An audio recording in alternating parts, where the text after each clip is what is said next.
I was sound asleep in my own bed, and all of a sudden I woke up choking. I couldn't catch my breath. And it took me just a few seconds to realize that it was, that the air was contaminated. I recognized the smell as chlorine, the strongest I'd ever smelled in my life.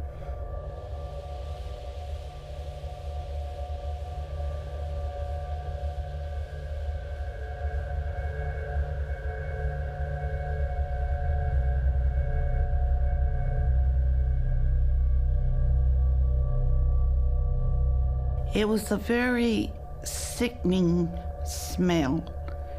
The smell just seemed like it took over your breath. It didn't give you a chance to really breathe, because every time you'd try to breathe, it was just like something going in there and just taking your insides, burning, stinging. The windows that were open would not close, so I roused my brother-in-law.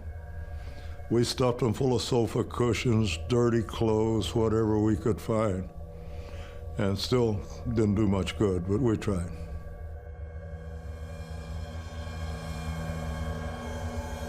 At that instant, my stepsister called and told us there had been a train wreck, so then we knew. This was a little before daylight, but I could see a white liquid plume, well, more of a stream, arcing way over the trees and over Nelson Road and landing about 100 feet north of our house. All of the vegetation as far down as our house was simply burned away.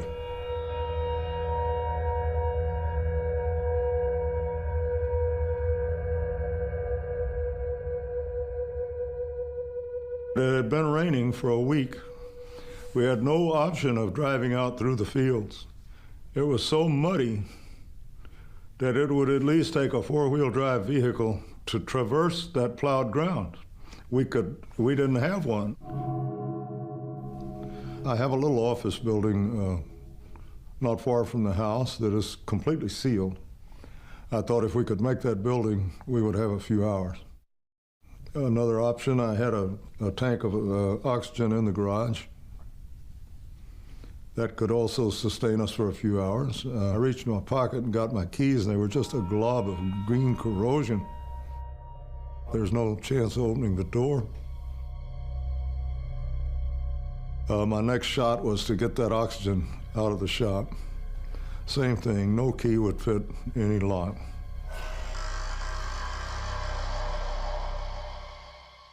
Hello? Hello? Yes. Yes, We're ma'am. on Nelson Road. What's going on over there, ma'am? I don't know. I think a train derailed. We can't breathe.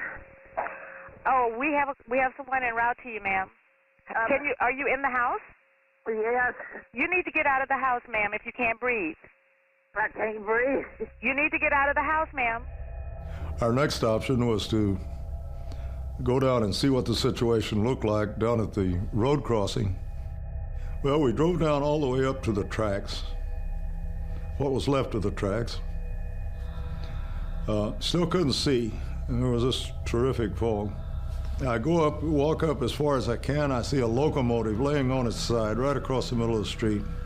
There was two cars of the train. One was standing straight up on top of the other one. And it was just horrible.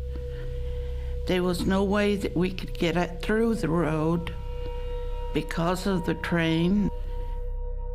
Samler. Jason, this is April at the Sheriff's Office. You got a lady on the line stuck in the middle of the chlorine spill. Right. There's three of them. She's on the phone having a hard time breathing. Is there any type of pre-arrival instructions you can give her to try to help her?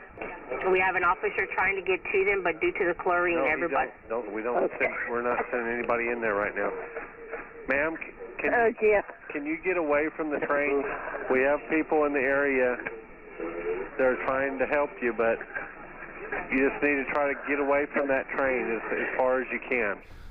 I don't know what's wrong. Something's bad wrong. I had all kind of confidence in the volunteers, but I don't understand what's wrong. Why don't they do something?